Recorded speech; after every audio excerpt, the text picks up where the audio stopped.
Surrounded by a lush campus that echoes with time and tradition, Old Main reminds us of the past, defines the present, and promises an even brighter future.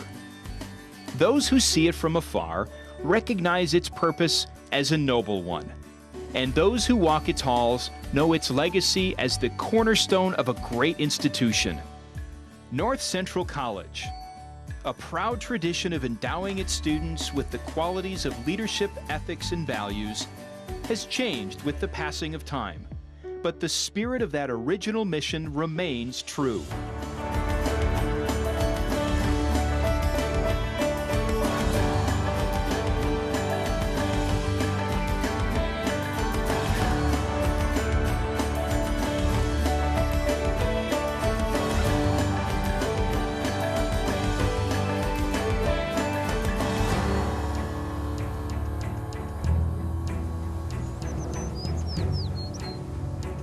In the early 19th century, a rebirth of spirit known as the Great Awakening motivated hopeful settlers who were drawn to its promise of salvation and the power to change their own circumstances. As the country expanded west, Americans and new immigrants alike were driven by the hope for a better life. Masses of German American and German-speaking people from Pennsylvania followed and expanded into Ohio, Indiana, and Illinois. There, the settlers built their new settlements and brought their culture, cuisine, and religion to the West. They're looking to replicate the institutions and the life that they had in the East, but at the same time, there are things that they want to change, that they've got an opportunity to create something better. The Second Great Awakening, it's within your power to be saved or to be damned. Very, very different from the old Calvinist predestination. Having this kind of responsibility for yourself, you would want to become part of a church, you would need some leadership, you would need some guidance. And many of the preachers of the early Second Great Awakening are men who are excellent speakers, persuasive, know their Bible, and hence you start educational institutions to be able to train these men. At the time, only the wealthy were privileged to receive an education, while some settlers were self-educated with basic reading and writing skills. Of these self-educated men, one in particular stands out. When we think about someone like Abraham Lincoln, he doesn't have that. Not that he's not as smart as they are, not that he can't outthink most of them, but he doesn't have that background, and he keeps reading. I mean, this is a guy who will continue. He knows that he's always playing a catch-up game with these guys that have gone to school. The newly formed communities saw the need for their children to receive an education, and the traditional one-room schoolhouse was born. Funded by the community's passion for learning, teachers were hired, housed, and paid by the community, not the government. Education was not a favorite topic in the spheres of government in those days. People resented paying taxes for education. They thought it was not important. And so the number of members of the Evangelical Association started growing in the Midwest. And so there were several conferences that discussed and finally decided on opening a college to serve the needs of the members. As the American economy was growing and global economics were expanding, the ability to read, write, and compute were gaining importance.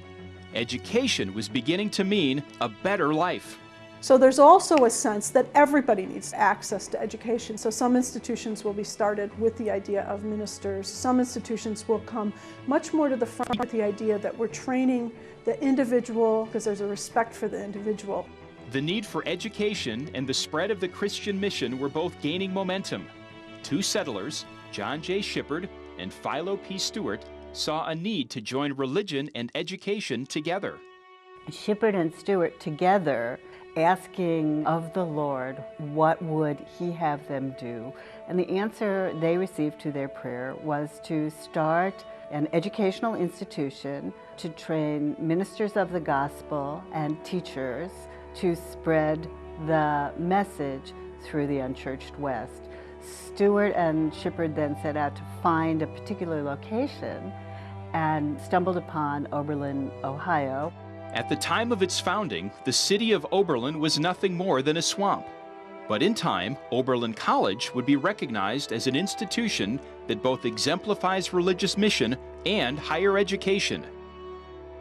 A first of its kind, Oberlin College grew from a progressive spirit, encouraging educational equality for women and blacks. The heart and soul of this institution would be the model for other colleges to follow. When the Evangelical Association looked to create a school for its members, Oberlin was their inspiration, but Plainfield, Illinois was their home. Several other Illinois towns had courted the college, including Mount Morris, Davistown, and Barrington, but the Evangelical Association chose Plainfield. With less than 700 residents, Plainfield welcomed the new college, hoping it would bring prestige, culture, and people to the newly developing community. It seems logical that they would have looked for someplace in Illinois that would have been in the center between Wisconsin, Indiana, Illinois, and Iowa was growing. There was a very active mission of the the Evangelical Association. It had stagecoach service every day to Joliet, but there were 2 railroads. They offered building and $2,000 or something, $2,000. So the committee accepted the Plainfield offer. It seemed to be logical. And so Plainfield College was born. The Board of Trustees were now charged with finding a college president. Their decision would influence the direction of the college for years to come. It's an interesting decision, and it says a lot about what they're looking for. I mean, they're looking for someone who has a track record in educating young people and a success in bringing young people through an academic program. Augustine Austin Smith, originally from the East Coast and largely self-educated, began his career as a teacher in Connecticut. Seeking new opportunities, Smith moved to Austinburg, Ohio, where he met and married Eliza Cowles, whose family were trustees and teachers at Oberlin College. Smith would lead several prominent Ohio institutions before accepting the position as first president of Plainfield College in 1861. AA was a reformer, I think, a person who would speak his mind and lead. He had a mission, and he was a leader in that mission. We have a sense of someone who was measured and thoughtful and well-spoken, someone who could lead a community not only by his actions but also by his words. And he was really a moral and ethical voice, as well as a teacher, as well as a fundraiser for the campus community. A.A. Smith was responsible for finding the first faculty, and their success would be vital to the survival of the college. The first faculty would be from Oberlin College, John Edwin Miller and his wife Emily Huntington Miller. John would teach ancient languages, while Emily would become both the preceptress and a teacher. On Monday, November 11, 1861, 40 students walked through the doors of Plainfield College for their first day of class. Though largely funded by the Evangelical Association, the college had ambitious goals for raising thousands of dollars. President Smith was challenged to raise those funds for the fledgling institution, yet when it came time to collect, the college would fall significantly short of their goal. The college ran on a shoestring for a number of years. About 3 years after the founding of the institution, the endowment was amounted to about something like $28,000, which is a far cry from the $100,000 they were hoping for. Hoping to improve the prestige of the college and generate a greater sphere of influence, in 1864, Plainfield College changed its name to Northwestern College. At the time, railroads expanded the nation faster than ever before. Plainfield found itself isolated from growing cities like Chicago and Joliet. The Board of Trustees was eager to relocate the college to a community that had more to offer, like Naperville, Illinois, a town located near the recently built Chicago, Burlington, and Quincy Railroad. Delcar Slate, a prominent Naperville citizen, saw the potential offered by Northwestern College and donated 8 acres of land for the college campus. In addition, Naperville residents pledged $25,000 for the construction of a campus building.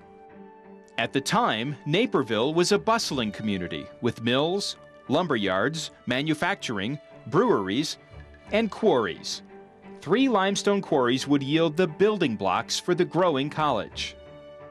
The Board of Trustees engaged prominent Chicago architect John von Osdel to design their new home. On Tuesday, May 17, 1870, Northwestern College celebrated its new beginning with the laying of the first cornerstone. As the building rose from the ground, it not only symbolized President Smith's vision for the college, but it also captured the hope, commitment, and future of the institution. Old Main is an extraordinary building in some ways.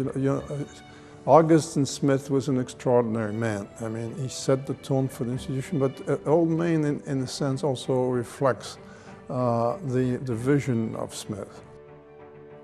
Old Main would become the enduring symbol of not only the college, but the community as well.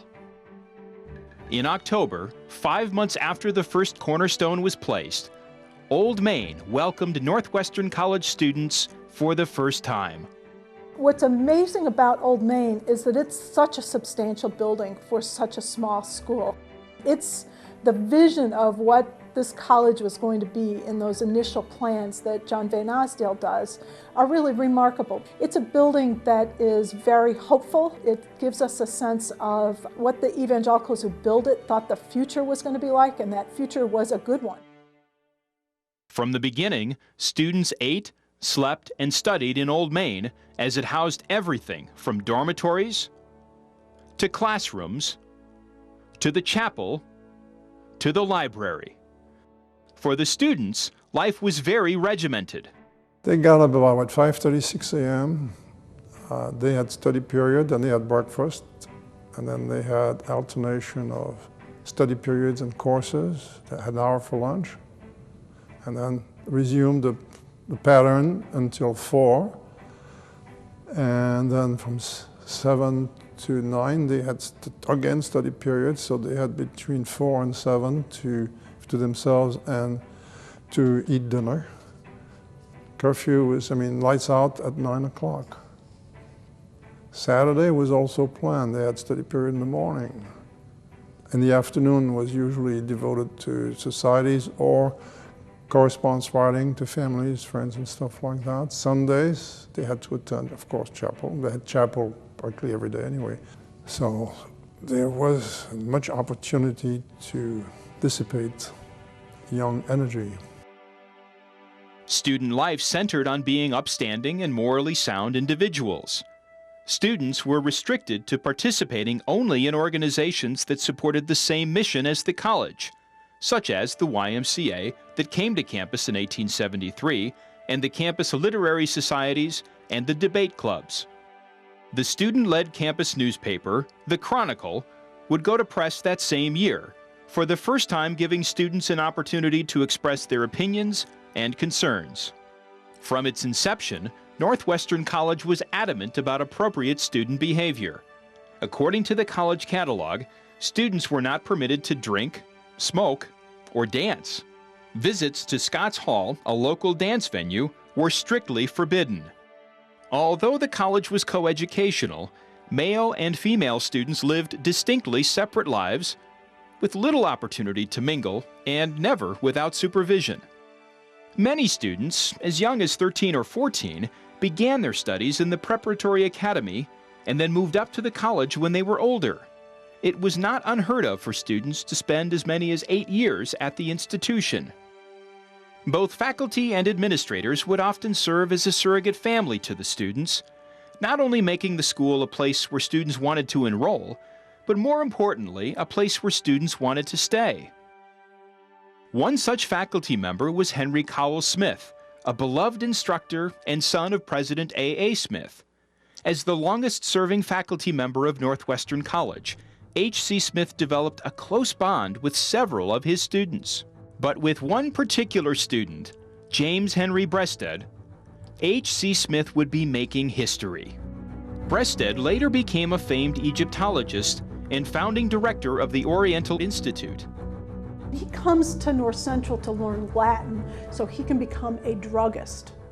And somehow in the course of the time that he's with Henry Cowles Smith, he decides he wants to go into classics and then into studying the Near East. It gives you a sense of a teacher who can motivate someone beyond what's right in front of them to something bigger. And I think Cowles Smith does that.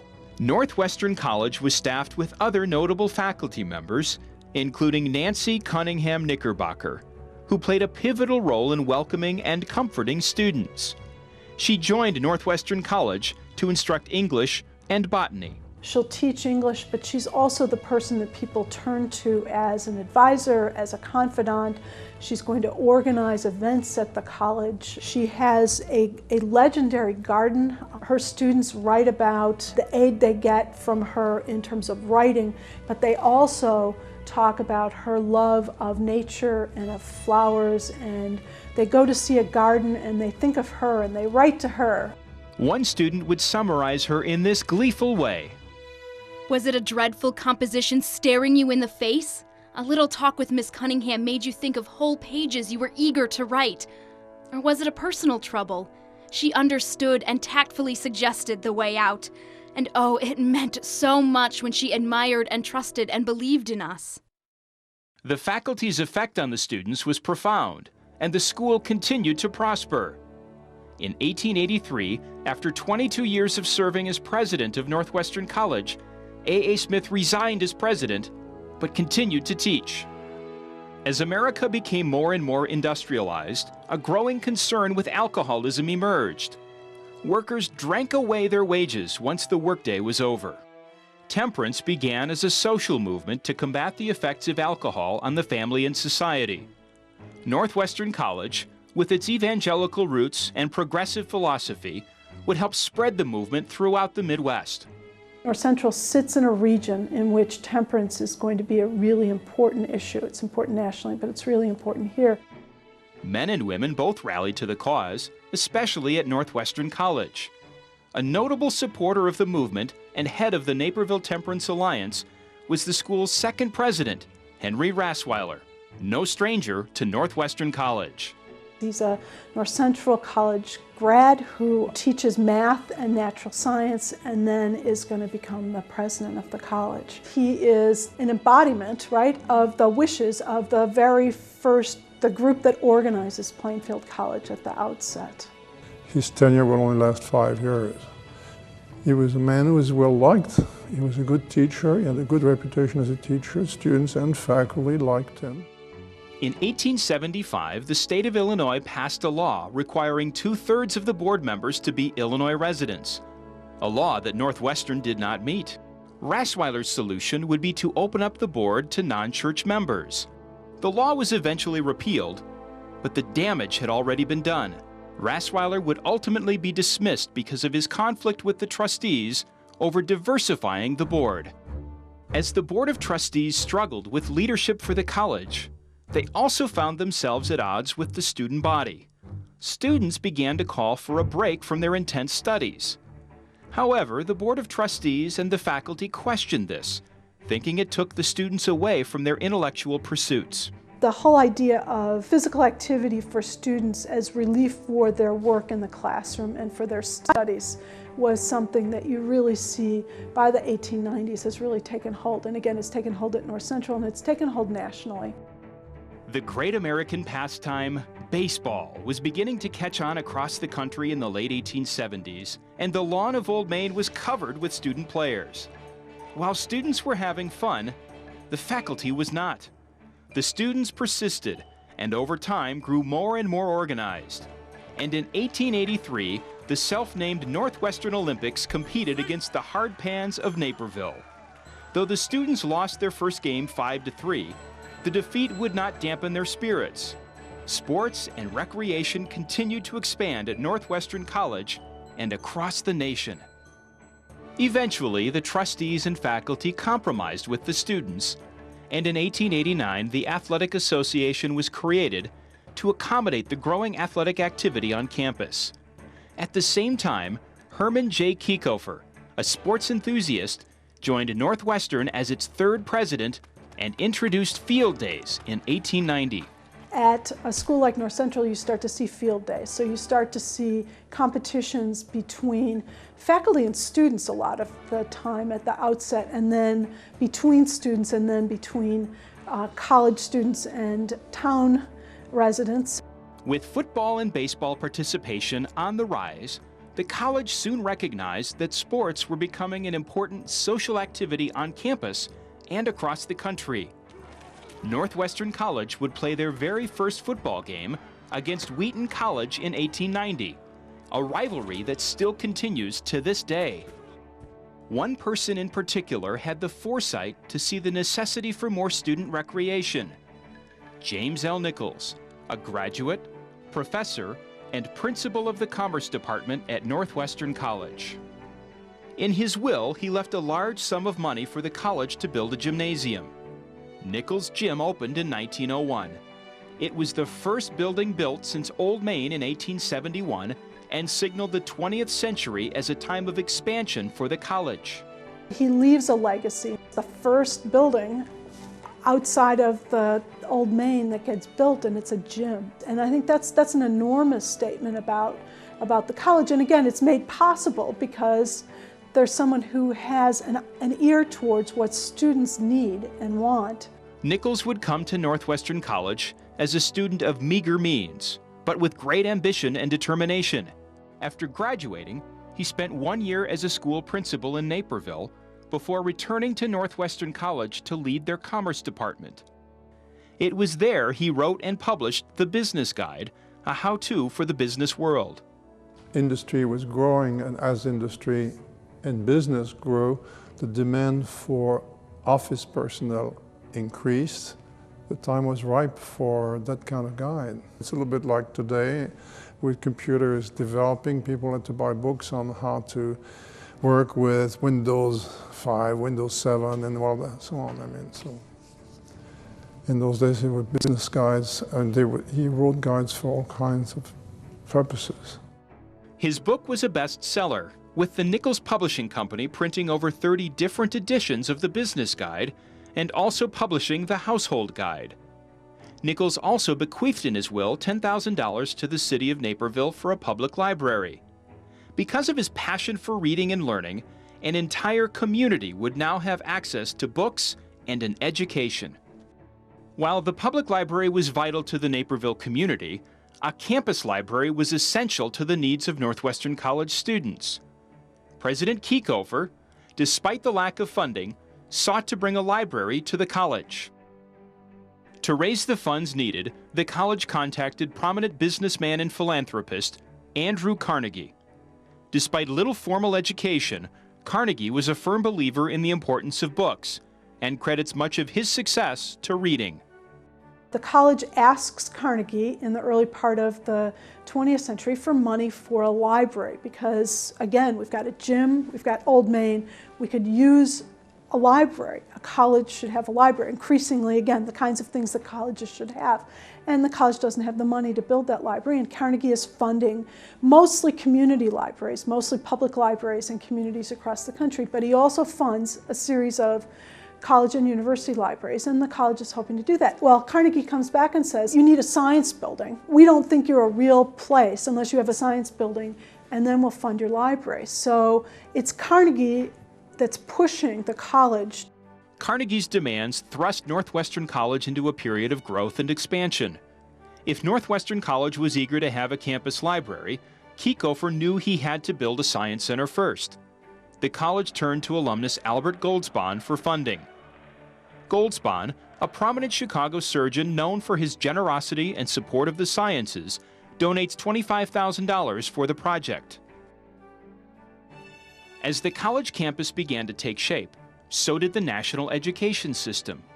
With these new developments in motion, Northwestern College was securing its position as an institution of higher learning.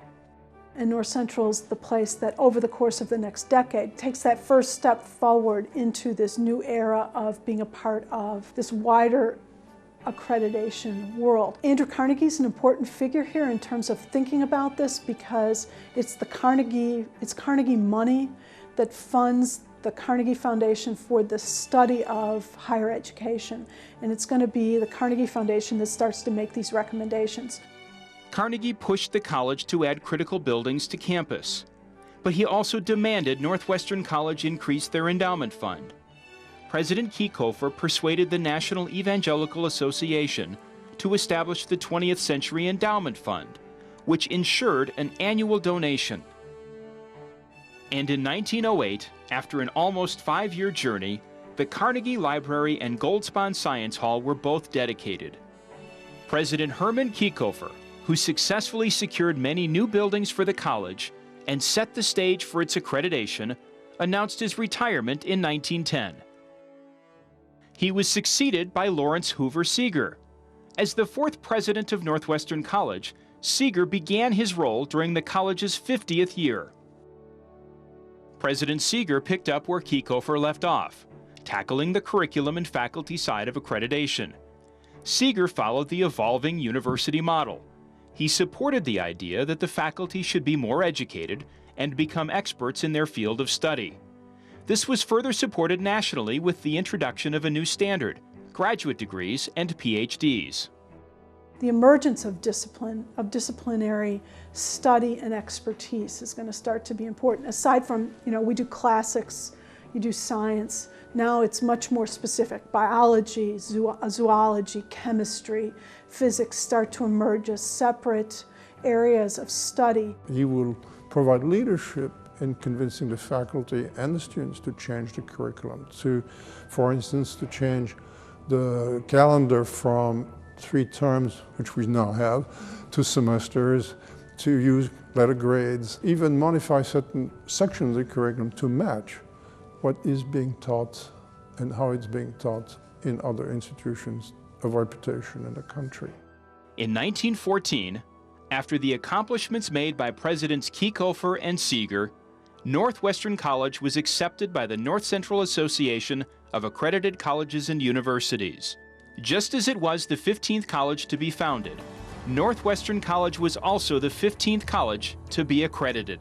Seeger will work very hard to convince the North Central Associations of Colleges and Secondary Schools to give accreditation to the college. And that will be, in my opinion, his major accomplishment. So in a sense, he modernizes Northwestern. And so by the end of his presidency in 1916, Northwestern has become a college that can compete with any other college in the Midwest. Just 1 year later, after a short but fruitful time at Northwestern College, President Seeger resigned. From its start as Plainfield College, an institution with a noble mission of educating ministers and teachers, to its reinvention as Northwestern College, an accredited institution in Naperville, the college continues to echo the convictions of its founding president, A.A. Smith. A college should be a great moral lighthouse, sending a clear and steady light upon all subjects that pertain to the well-being of man and the world to come. As the world stood on the brink of a great war, a young president will take the reins of Northwestern College during a time like no other.